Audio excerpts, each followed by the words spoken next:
দুনিয়া যতই সাজাও বান্দা মনে রাখো তুমিও থাকতা না, দুনিয়াও থাকতো না। তুমিও যেমন মৃত্যু হবে, এই কায়নাতেরও মৃত্যু হবে। এই দুনিয়ার প্রত্যেক মানুষের মৃত্যু হলে সেটারে মৌত বলে, আর একদিন গোটা সৃষ্টি জগতের মৃত্যু হবে সেটারে কিয়ামত বলে। সেটারে কিয়ামত বলে। কেউ থাকবে না, আল্লাহ কথাটা বারবার মনে করাইছে। তোমার যেমন মৃত্যু হবে, সৃষ্টি জগতেরও মৃত্যু হবে। ইজাস সামাউন ফাতারাত ওয়া ইদাল কাওয়াকিবুন তাসারাত। আল্লাহ বলেছেন ইজাস শামসু কুফিরাত।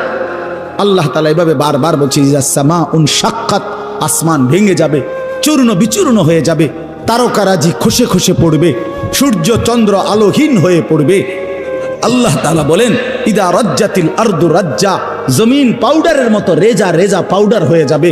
আল্লাহ তাআলা বলছে পাহাড়গুলো তুলার মতো ধুলির মতো উঠতে থাকবে। আল্লাহ বলছে বান্দা একদিন আমি গোটা কায়নাত আমি শেষ করে দেব, আমার সংসার আমি গুছায় ফেলবো।